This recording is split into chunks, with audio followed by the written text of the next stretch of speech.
from the College by the Lake, Coeur d'Alene, Idaho. Local, regional, national, and international guests discussing the issues and topics affecting the way you live are on Forum, the North Idaho College Public Forum, with your host and moderator, political scientist Tony Stewart.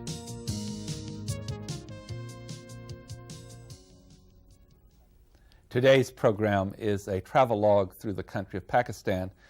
For any of our viewers who are with us today but were not last week, we had the same guests when we took a trip through India.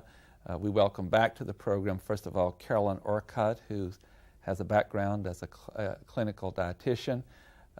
She worked for years in that field and then went to part-time and later quit, so she and her spouse could do these fascinating trips. And next to her is her spouse, Ron Orcutt, who is a certified public accountant. He did the same thing as Carolyn through a period of time, gradually quit his work so they could travel. And again, I would say to you who were not here last week, our guests have traveled throughout Europe and New Zealand and South America and now Asia. They have crisscrossed the planet on a number of occasions, and they prepare for many weeks and months before going, learning all about the country and its people so they can have a much more rewarding experience. And they also take a rather extensive trip while there.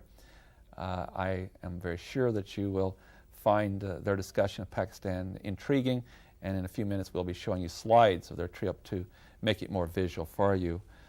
Carolyn and Ron, welcome to the program. It's a pleasure to have you back from last week. Thank you. And I'm always pleased to have regular panelist Steve Shink, who is the Dean of College Relations and Development at North Idaho College, and Steve shall commence our questioning today. Thanks, Tony.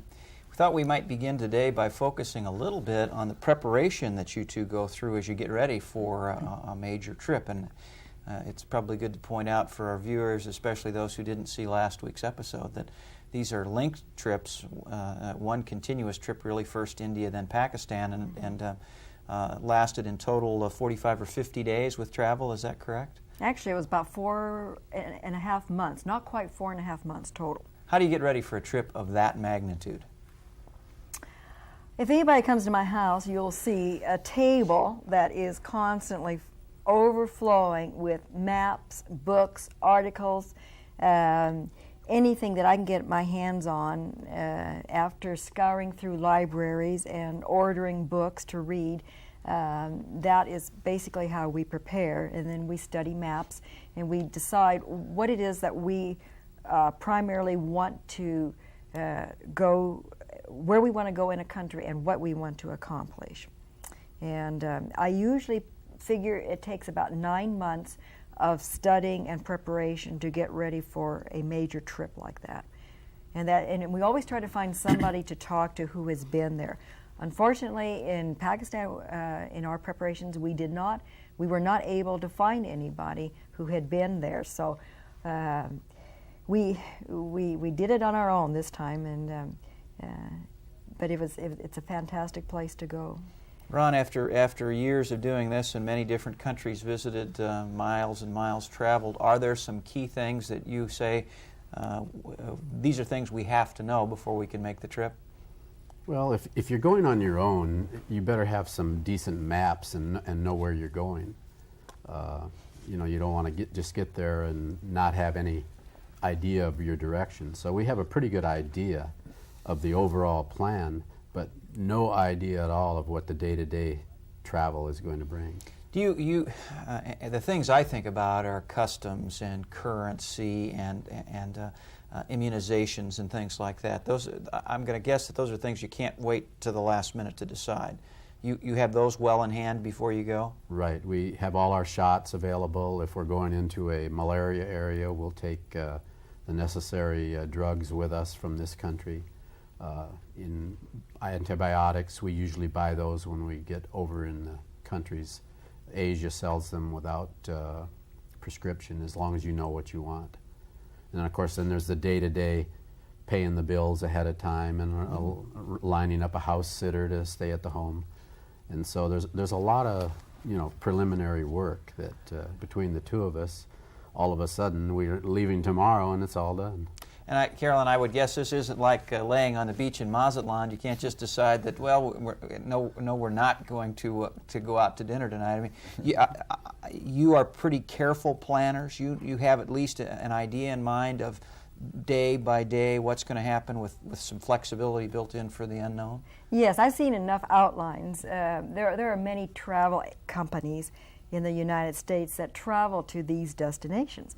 And by the time you study those outlines and you incorporate what you want to do, you can come up with your own itinerary. And you do have a day-by-day itinerary of, yes, I'm probably going to be staying in my tent at this village.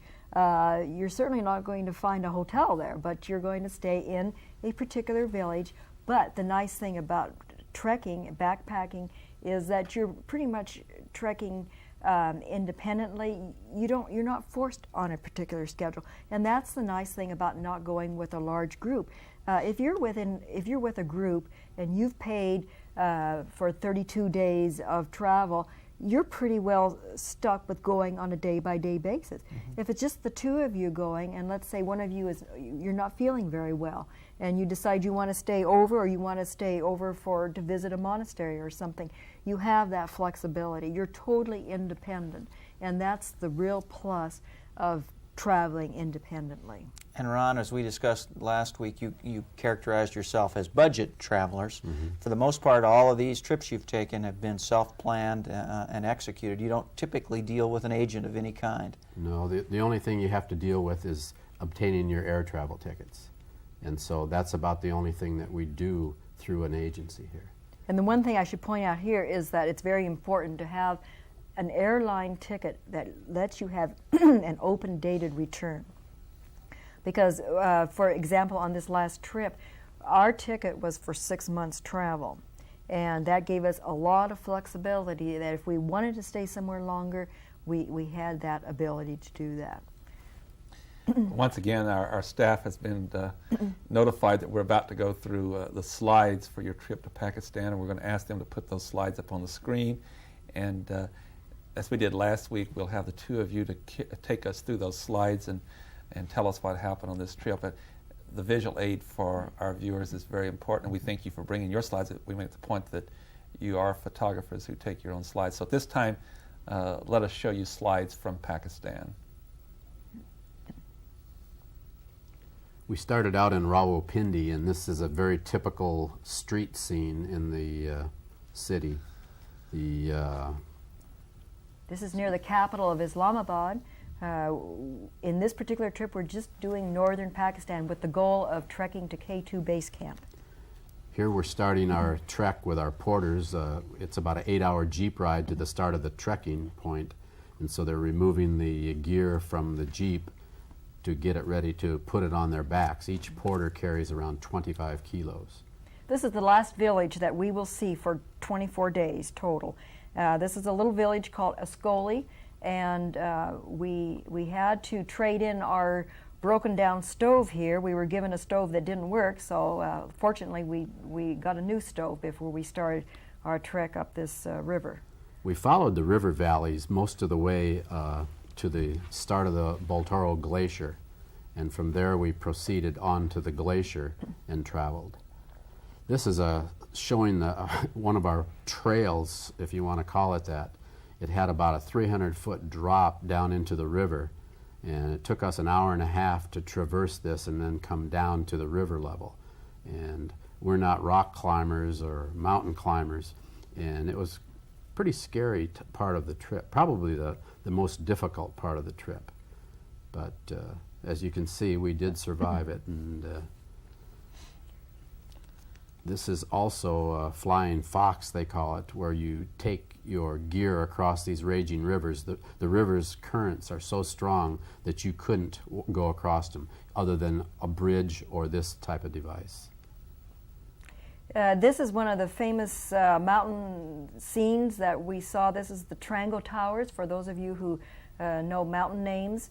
We are presently about 14,000 feet elevation, walking on the Baltoro Glacier. And here's our campsite at a place called Erdicus, which was surrounded by these peaks, and it was probably one of the more spectacular areas because we were way up high on a cliff, and then the area that you walked was much, much lower. This is another peak called Masherbrum. It's not an 8,000 meter peak, but it's around 24,000 feet elevation. We are continuing on the Baltoro Glacier. And this is another, I believe it's Mitre Peak on the Baltoro Glacier. And this is in the Concordia area where all these different, the Godwin-Austen Glacier, the Baltoro Glacier, and several others all converge in this one spot. And I would say it's probably one of the most beautiful mountain areas in the world that we have ever seen.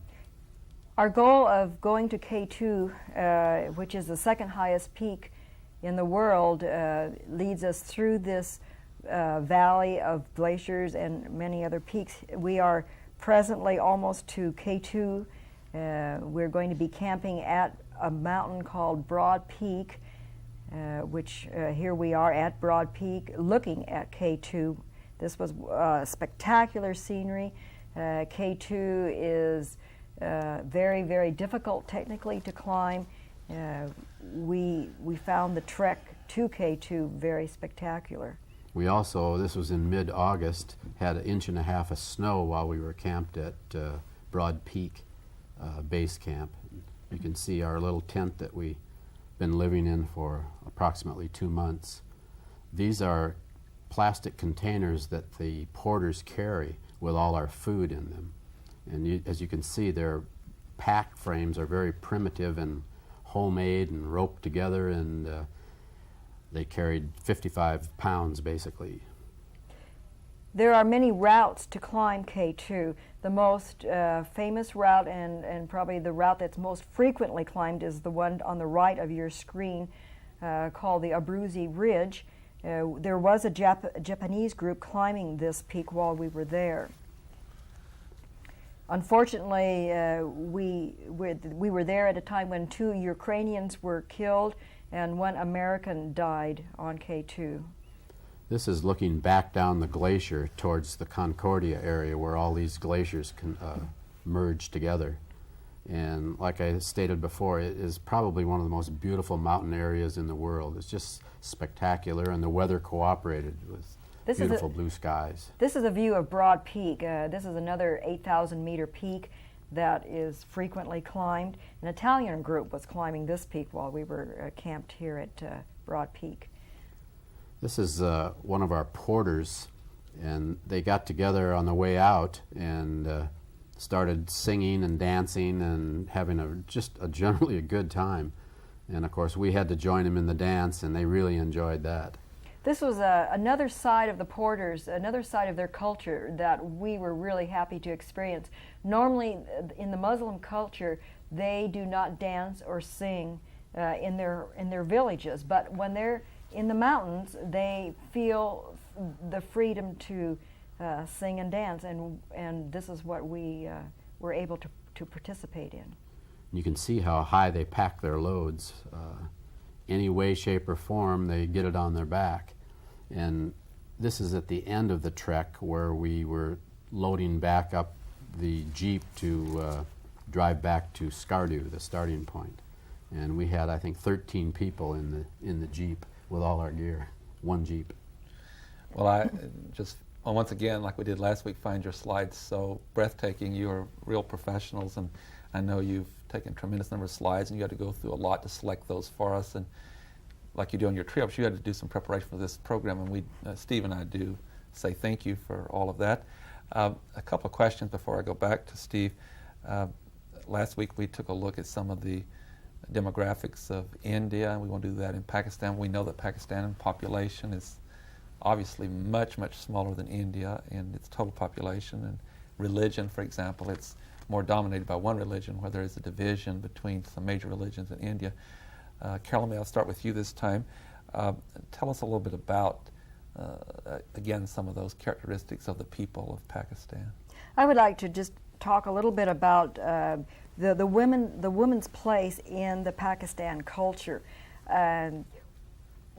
It is a very male-dominated culture, and I found it difficult to deal in a business sense in that culture. The men do not really want to deal with women. They really preferred dealing only with men. It was much easier for them to deal with Ron than for them to deal with me. Also, the women in Pakistan basically work in the fields and they take care of the children. You do not see the women in any businesses, even though it's ironic that that the Prime Minister of Pakistan is a woman. I think also it's interesting to note that the literacy rate in Pakistan is around 35%, and the government would like to see all people educated, all women, all men, but the women are not being educated. I definitely felt a sense that the women were second class, and they were basically kept hidden. You go to a town and you do not see very many women on the streets. Before the show, Ron, we were talking too, and in relation to what Carolyn just said, that as the women are doing much of this very hard labor and have very long days and so forth, the men are conducting certain business, but what is the schedule of men compared with women in Pakistan? Well, I think the men have more free time than the women. When you go into a city, it's unbelievable, but they're just standing around doing nothing or talking with one another and don't appear to be working at all. So I suppose if their wife is back home doing all the work, they tend to whatever business has to be tended to. But I think a lot of them, you know, when it comes time, like we saw some harvests where they're harvesting potatoes, when it came time to lift these 200-pound bags of potatoes, the men were there doing their share that was just too much for the women to do. So I suppose they have their way of, you know, sharing the workload, but it seems like the women do a lot of the work and the men stand around a lot. Steve Sheen. Well, how did people react to you on the trip? I mean, I think most of us, this is a barrier you've obviously been able to cross, but most people have some fear of the unknown, or at least some trepidation about going to a place where they don't understand the language, they don't understand the culture. And a lot of that is how are we as foreigners in someone else's land, how are people going to react to us? Were people friendly? Were they outgoing? Did they want to talk to you? What was the reaction you got most commonly? Well, the people you deal with in business, you know, they're up forward with you, and they want to achieve their goal of satisfying your needs, and the people were generally friendly. You get a lot of stares, though. I mean, you know, you're something out of the ordinary to them. You're not one of the locals. We're dressed different than they are. They have a pretty strict dress code. Men and women alike should not have bare arms. Your arms should be covered. Your legs should be covered. You shouldn't see the form of the human body. This is their way of a life. So sure, we're different because we're dressed different. And we do see some other Westerners in the area. But on a bus, for example, I think Carolyn was the only woman on a bus. So we get a lot of stares. Mm-hmm. Carolyn, I mean, you're seasoned travelers. Is it your rule generally when you travel to try to conform to the culture that you go to, or did you? I mean, were you able to dress differently and be accepted? What works best for you in your travels? I think it's usually best to conform to the culture. You want to fit in as much as possible. We did wear shorts, or at least I wore shorts on the actual trekking part when we were away from the villages. Once we were in villages, it was very uncomfortable as a woman. It was very uncomfortable unless I wore a skirt or long pants, and I usually tried to do that in the villages. Unfortunately, there was one time returning from the trek when we were delayed in a village coming out that we didn't think, and we didn't think that we were going to be delayed there, and all of our other clothes were packed, and all I had were shorts, and that was a very, very uncomfortable experience. It was not good. So I would suggest to women especially to be modest and to dress appropriately, because if you don't, you are offending them. Just in terms of the basic kinds of things, we talked a little bit in the last show that rice and oatmeal and cheeses were staple items in your diet, but you had, I could say, trail mix that you took along, and candy bars and things like that. Did you find Pakistan to be substantially different than India in those real down-to-earth aspects? It was even more so. I would say Pakistan is their diet is even more bland. If you're relying on India, the India people to cook for you, you get more variety with the curries and so on. Whereas Pakistan, it's very, very bland food, and I think we were even more limited in our purchases of food. Right. In India, in some of the larger cities, they have some of the best food around the world.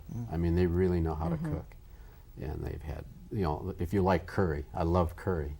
And wonderful breads in breads India. And, oh, yeah. So the food is really good.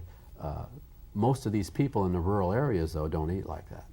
They're strictly rice and lentils and just basic food.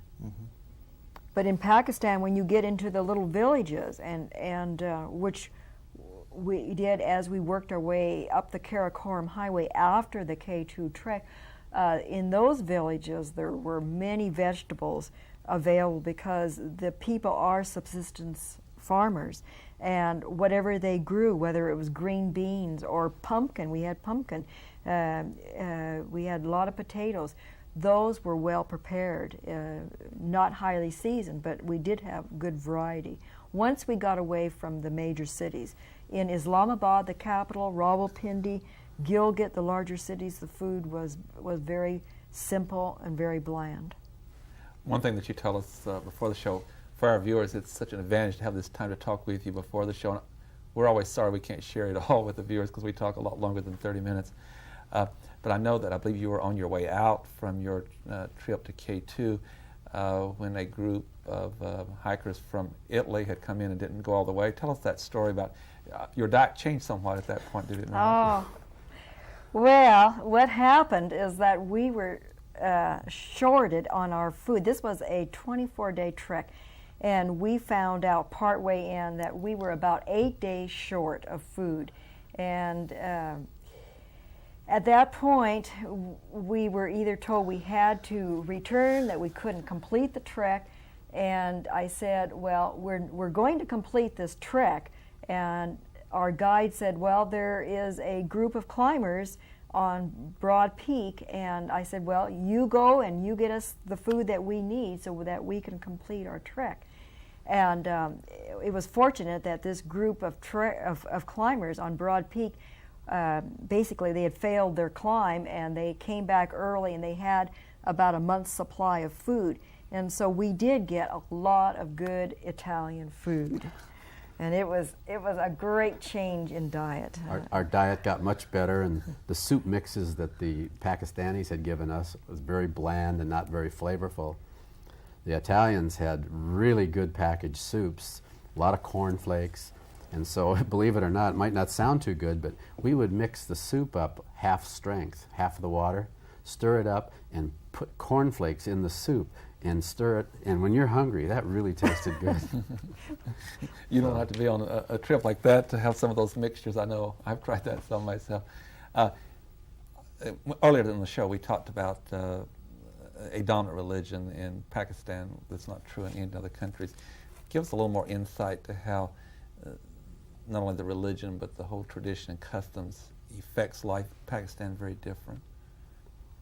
One of the big things that I noticed, and I'll let Ron expand on this, is that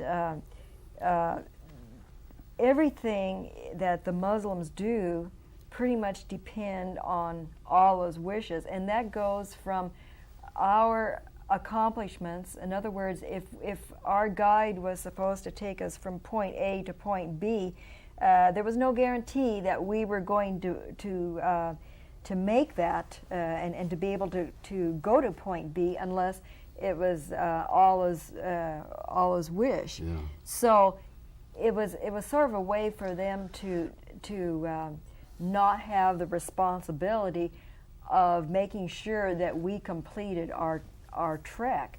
And that added a lot of stress because, you know, every day they said, well, you know, we have some problems. We don't have a stove that's working. We don't have a pressure cooker that's working. We don't have enough food. I think we're going to have to go back. It's up to Allah, and that was frustrating. And then, of course, they didn't dealing with Carolyn, being a woman, telling them, you better go get some more food. And the thing about it is, with the Muslims, they're very conscientious about praying. And you don't see that in this country. They would be at noon or whenever it is, and all of a sudden you would see the man prostrating himself and praying to Allah. So they appear to be very religious. And their dress codes, you know, their morals are very strict, and we've never encountered quite so much religious domination, I would think, in any of the countries we've ever been in. So there's very much tradition and ceremony and so forth, and it must happen at a certain time. Right. Even in the airports, they have praying areas where the Muslims can go in and say their prayers during, you know, before their flights or in between flights. Steve Sheen. Did the, and again, this is something that came out as we were discussing things before the show, but did the conflict between Hindu-dominated India and Muslim-dominated Pakistan cause you any difficulties? Border crossings, difficult or easy?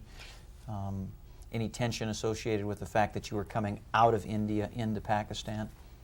No, I don't think that it caused us any problems.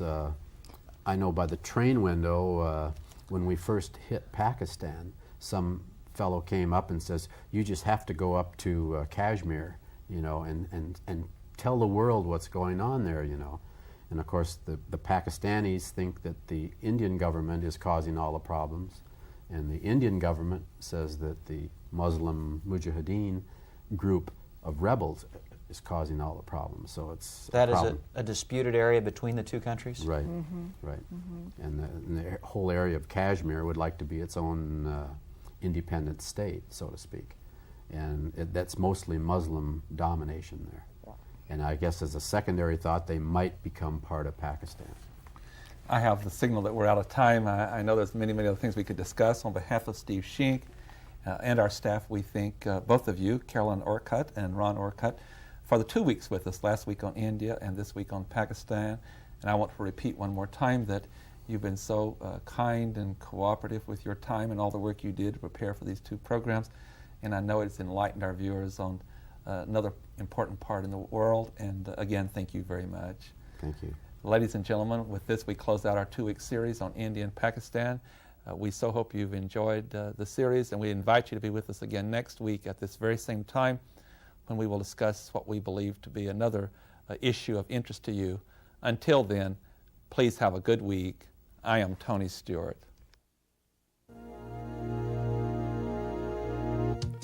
The North Idaho College Public Forum was videotaped live from the studios of Instructional Technology on the campus of North Idaho College for viewing at this more appropriate time. We invite you to join us again next week for another all-new edition of the North Idaho College Public Forum on this public television station.